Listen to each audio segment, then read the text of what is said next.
all of this.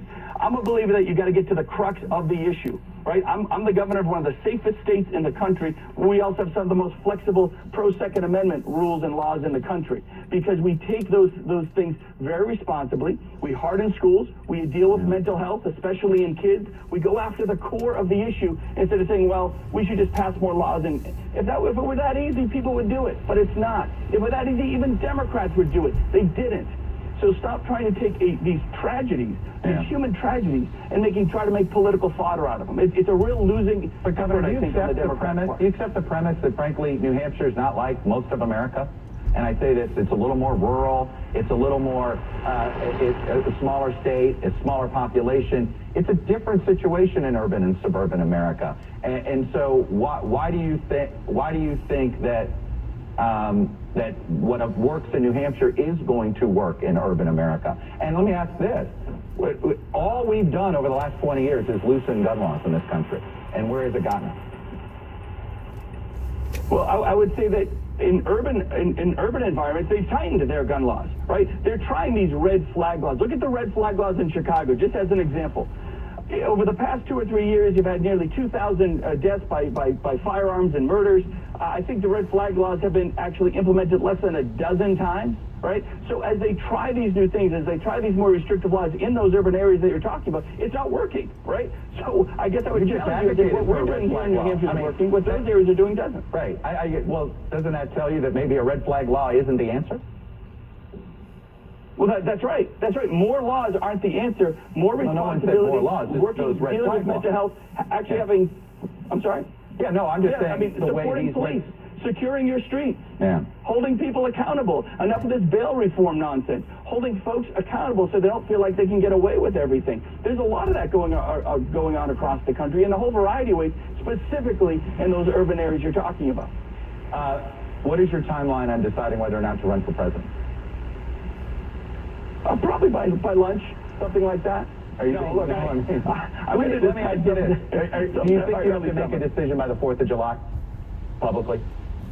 Yes, I think everybody will have to make a decision by 4th of July, get their exploratory committees. I think there's a lot of new candidates that are stepping up saying, hey, wait, there's lanes here. There's a lot of opportunity here. There's a lot of, whether it's money to get your exploratory stuff done, a lot of folks want to get on that stage. I think the thresholds for the debate are going to be very low to start in terms of polling numbers and donors. So I think you're going to have a very crowded stage early on, potentially.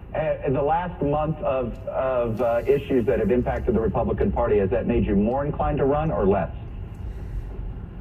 Neither. It really is. It's about family. It's about what's best. You know, I still have a state to run. I got a 24/7 job as governor, so I got to make sure we're maintaining that. What we can bring to the table, not overcrowding a field, and where I can be most effective for my party, not just for Chris Sununu. I want Republicans to win as a team in November of 24, and if I can be effective in that as a candidate or not, well, that'll help make the decision. All right, Governor Chris Sununu, Republican from New Hampshire. Governor, we await your decision, and we expect you to come here and tell us first. Thank you, sir. You bet, buddy. When we come back, an overwhelming majority of Americans, including half of Democrats, do not want to see President Biden seek a second term. I'm going to ask the number 2 Democrat in the Senate, Dick Durbin, for his reaction to those poll numbers next. If you're young and healthy, term life insurance should be quick and painless. In fact, if you're 40 years old and in great health, $1 million of term insurance could cost less than $30 a month with no exam and could be issued the same day. But if you aren't a perfect specimen, that's where choosing the right insurance agent could save you thousands of dollars on your premium. If you're overweight or have health issues that come with getting older, you need to call Big Lou. Big Lou has the same issues as you and still knows how to get you quick and painless coverage if you have a few extra pounds, have diabetes, or stop breathing a few times per night. In fact, many 40-year-old clients can still get coverage without an exam and up to $1 million of coverage for less than $100 per month. Call Big Lou today to see how quick and painless life insurance can be at 800-379-9528. Remember, Big Lou's like you. He's on meds too. Call 800-379-9528. That's 800-379-9528 or biglou.com. Sponsored by Term Provider. Retired or retiring soon? How much money do you need to live comfortably? Retirement Planners of America is here for you. Would you like to have financial peace of mind? Here's how. Step 1. Find out the amount of money you'll need to retire. Step 2. Have a plan to get there. Step 3, make sure that plan can take advantage of market gains but protect you from market losses. Discover how to do all three with a free consultation at 800-508-6108. That's 800-508-6108. All investments involve risk, including losses. Past performance does not guarantee future results. How long does it take to tackle a home project? With Angie, you could cross it off your list before this ad is over. Just tell us what you need. Indoor or outdoor, repair or redesign, and we handle the rest. Sending a top pro to get it done. You don't have to lift a finger, except to tap the screen or click the mouse. Plus, Angie is free to use. So bring us your next home project, and we'll bring it home. Download the app or go to Angie.com. That's ANGI.com to get started. Hey, I'm Andy. If you don't know me, it's probably because I'm not famous. But I did start a men's grooming company called Harry's. The idea for Harry's came out of a frustrating experience I had buying razor blades. Most brands were overpriced, overdesigned, and out of touch. At Harry's, our approach is simple. Here's our secret. We make sharp, durable blades and sell them at honest prices for as low as $2 each. We care about quality so much that we do some crazy things, like buy a world-class German blade factory. Obsessing over every detail means we're confident in offering a 100% quality guarantee. Millions of guys have already made the switch to Harry's, so thank you if you're one of them. And if you're not, we hope you give us a try with this special offer. Get a Harry's starter set with a 5-blade razor, weighted handle, shave gel, and a travel cover. All for just $3 plus free shipping. Just go to harrys.com and enter code BUSINESS at checkout. That's harrys.com, code BUSINESS. Enjoy. Now, your 3-day weather forecast on Bloomberg 11. Some afternoon sunshine to look forward to and a high up near 70 today. Tonight, partly cloudy, low about 45. Tomorrow, partly sunny, high 65. Tomorrow night, look for clear to partly cloudy skies, low 45. Tuesday, a mix of sun and clouds and a high near 60. That's your Bloomberg 3-day weather forecast. I'm Susanna Palmer. And now let's get a check of Bloomberg Sports. Friday night, the Islanders scored 4 goals in 2.5 minutes. They won't need to do that again. They just need to score more goals than the Carolina Hurricanes, and they can even their best-of-7 series at 2 games apiece. Today at 1 o'clock at UBS Arena, it's Game 4 between the Hurricanes and Islanders. Also at 1 from Madison Square Garden, the Knicks and the Cavaliers play Game 4 of their Eastern Conference first round. The Knicks are up in the series 2-1. That's your Bloomberg Sports. I'm Seth Everett. Welcome back. It is not an easy time to be a Senate Democrat right now. They are stuck defending an unpopular president. More than half of Democrats say Biden should not run again, according to our new poll. They have a precarious Senate majority, as Senator Dianne Feinstein's absence has left some judicial nominees in limbo. And now in the wake of reports that Justice Clarence Thomas may have violated the law, never disclosing a real estate deal and an expense-paid luxury trips from billionaire donor Harlan Crow, Judiciary Committee Chairman Dick Durbin has asked the Chief Justice of the Supreme Court and head of the judiciary branch of government, John Roberts, to appear before his committee, citing a, quote, steady stream of revelations regarding justices falling short of the ethical standards expected of other federal judges. And Democratic Senator Dick Durbin joins me now. Senator Durbin, welcome back to Meet the Press. Good to be with you, Chuck. And I want to start with this issue involving trying to create formal ethics standards for Supreme Court justices. You invited Chief Justice Roberts. He appears to have responded by saying, thank you, go ask the judicial reform folks for somebody. Do you believe he has turned your invitation down? Some of us are debating whether that response is an official decline of your invite. Well, I don't view that as an official response, and we're still waiting for the Chief Justice to answer my invitation. I think that's the first step that ought to be taken, that the Supreme Court itself, with its leader, the Chief Justice, make it clear that they're going to bring reform when it comes to ethics to the court and spell out what they're going to do. I asked the Chief Justice 10 years ago the very question we're asking today. What is the court going to do to bring its standards of ethics up to the level even of other courts in this country? I want to talk about the specifics of Justice Thomas here and ask you this question. The sale of Thomas's mother's house and the adjacent lots without disclosure on that annual financial filing, Would it be a violation of law if he were just on the circuit? Because in Section 5 of the U.S. Code, it reads, it shall be unlawful for any person to knowingly and willfully falsify any information that such person is required to report under Section 102. Fail to file or report any information that such person is required to report. Point is, if this were a Judge Thomas, this is perhaps a crime. Now, it is not clear this would apply to Justice Thomas. Is that your understanding? That's exactly the point, Chuck. If this were another judge, if this were a member of Congress, and it happened that some Texas billionaire came in and said, I'm going to buy your mom's house and the house is nearby, and own this so she doesn't have to pay rent or a mortgage payment, you'd say to yourself, well, that's obvious. That's the sort of thing that needs to be disclosed. That's a clear indication of a conflict of interest. Is there a question that should be raised? So yes, there's no question in my mind that the Supreme Court has exempted itself from standards that apply to the executive and legislative branch and even to other judges. So what could, I mean, look, we have a separation of powers issue. We can talk about that, right? The Supreme Court would have to decide whether a law Congress passed to apply to justices pass that test of separation of powers. That's a tough test to pass. What would legislation look like that would enforce an ethical code of conduct on justices?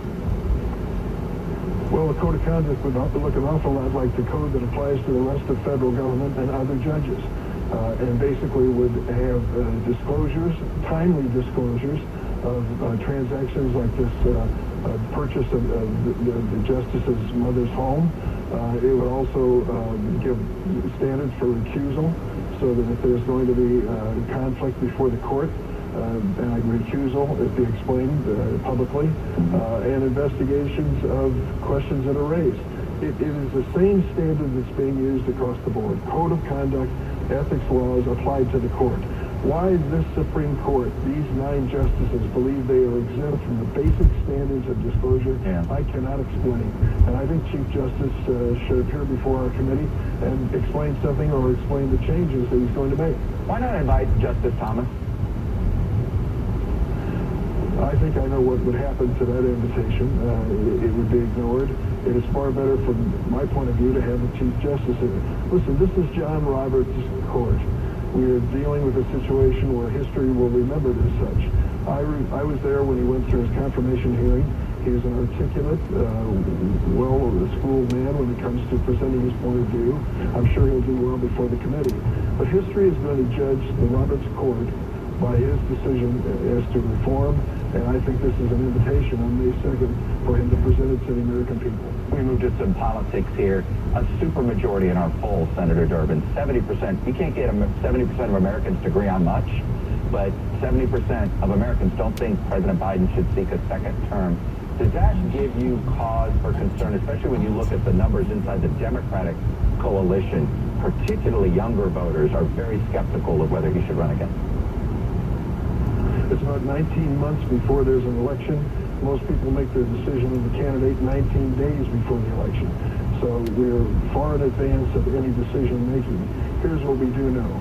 This president has shown extraordinary leadership on the foreign policy side.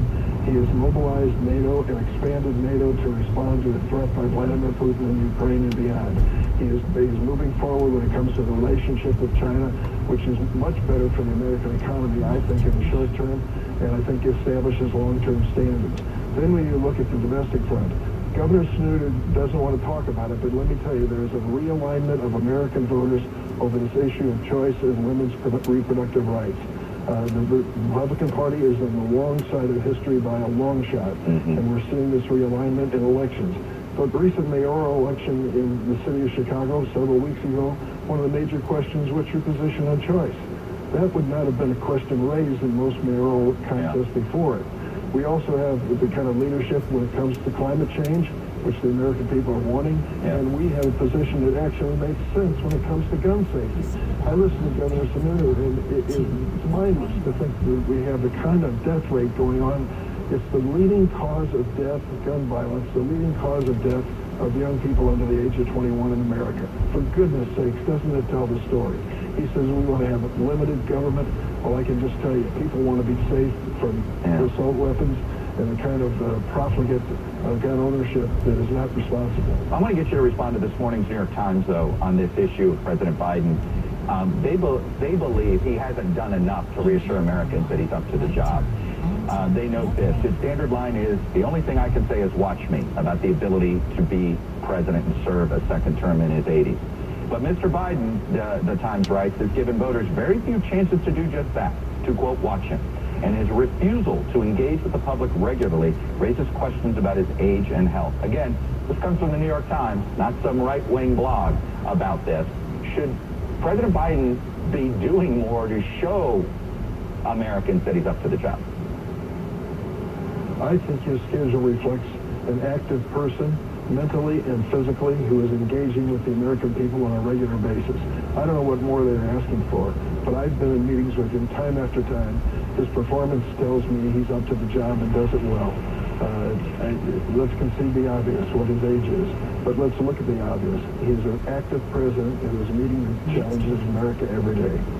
A coalition of more than 60 California progressive groups are calling on Senator Dianne Feinstein to resign now. I know you have not made that call. At what point does her absence make you rethink whether you should publicly also add your voice to the calls of asking her to resign her Senate seat? Dianne Feinstein is my friend. She's my colleague. We sit next to one another on the Judiciary Committee. She's done extraordinary things in her public career. Let's face it, she's gone through several weeks of real travail over this shingles issue that she is obviously dealing with. She wants to come back. She said to Chuck Schumer on the phone last week, I want to get on that plane next Monday and be there. I want her to come back too. But her future is in her own hands and her family's consultation. I wish her the best, and I hope she can return very soon. When was the last time? Have you personally spoken with her by phone or any other means since she got out of the hospital? No? No, I haven't. Just Senator Schumer? It's been several weeks. Schumer has, yes. And when you guys organized with a 50-50 Senate, you had a mechanism that allowed for any tie committee vote to be where you could move that nomination to the floor for a full vote. You didn't include that when you guys ended up with a one-seat majority. Was that a mistake? No, I think we reflected the reality. A 50-50 Senate said that if you have a tie vote, you can discharge it to the floor. When you have a 51-49 Senate, we have a nominal majority, and the rules reflect that reality. We have to have a majority vote coming out of the committee. If we don't have a majority vote, if it's a tie vote in the committee, then the nomination does not move forward. So that's the reality of the composition of the Senate today. Okay. And any regrets on keeping Senator Feinstein on the Judiciary Committee at the beginning? I mean, this was not news to folks that she had some challenges. Listen, she served on this committee for decades and served with distinction. And she stepped aside from the chairmanship and gave me an opportunity to serve as chairman and wanted to remain on the committee for other issues that were important to her. It made sense, and I think it was the right decision at the time. President Biden has said he's not going to negotiate on the debt ceiling at all. Is there a point where more Democrats are starting to question whether a no talk, a no negotiation stance is whether that's really a good idea? Do you think that's still a good idea? Listen, we don't need to default in this country. If we default on our national debt, it's going to cost our economy dearly. We're going to find businesses unable to proceed and people losing their jobs right and left. That is a terrible outcome. So let's do the responsible thing and not default, move forward on the debt ceiling. Now, we can have a fulsome debate on the budget, and we will, and I understand it, on the spending levels, but not at the expense of jeopardizing jobs and economic growth in America. Don't default. Avoid default on our national debt. You didn't say don't talk. I did grab that. Of course we should talk. Okay. No, the conversation should be underway on the budget resolution and on the appropriations process and entitlement reform, if that's part of the agenda. That should all be separate from the question of the debt ceiling. All right. Don't default. Avoid default. Senator Dick Durbin, Democrat from Illinois. Senator, thanks for coming on, sharing your perspective. Good to be with you, Chuck. And before we go to break, our Meet the Press Minute this week. Back in 1991, then Republican Senator John Danforth was Clarence Thomas's Sherpa, as we call it around here, the chief supporter in the Senate, for Clarence Thomas's nomination, and he shepherded Clarence Thomas through that contentious confirmation process. And he appeared on this program to discuss the new justice's judicial philosophy. Don't you have some concern that you may be back here in the future seeking legislation to undo what Clarence Thomas has done in the court? No concern whatsoever? No, I really don't, because I think that Clarence Thomas's view of judicial restraint is that judges should not be imposing their own philosophical views on the country from the bench. And therefore, I think that Clarence Thomas is going to be a judge who does not try to use the Supreme Court as a way of fostering his own political philosophy. Clarence Thomas was one of two justices to publicly disclose they opposed what the Supreme Court did on Friday night. Up next, our new NBC poll shows voters don't want another Trump-Biden rematch. The panel is here, ready to discuss the impact of this poll next. Hey, I'm Andy. If you don't know me, it's probably because I'm not famous. But I did start a men's grooming company called Harry's. The idea for Harry's came out of a frustrating experience I had buying razor blades. Most brands were overpriced, overdesigned, and out of touch. At Harry's, our approach is simple. Here's our secret. We make sharp, durable blades and sell them at honest prices for as low as $2 each. We care about quality so much that we do some crazy things, like buy a world-class German blade factory. Obsessing over every detail means we're confident in offering a 100% quality guarantee. Millions of guys have already made the switch to Harry's, so thank you if you're one of them. And if you're not, we hope you give us a try with this special offer. Get a Harry starter set with a 5-blade razor, weighted handle, shave gel, and a travel cover. All for just $3 plus free shipping. Just go to harrys.com and enter code BUSINESS at checkout. That's harrys.com, code BUSINESS. Enjoy. The Angie's list you know and trust is now Angie, and we're so much more than just a list. We still connect you with top local pros and show you ratings and reviews, but now we also let you compare upfront prices on hundreds of projects and book a service instantly. We can even handle the rest of your project from start to finish. So remember, Angie's list is now Angie, and we're here to get your job done right. Get started at Angie.com. That's ANGI, or download the app today. We expect our information in real time. U.S. Med carries continuous glucose monitors, which provide real-time readings of blood glucose levels. U.S. Med is an approved provider for Medicare and over 500 private insurers. So call 800-730-8405 today for a free insurance and Medicare benefits check. As easy as, that's 800-730-8405. Bloomberg Radio, on demand and in your podcast feed. On the latest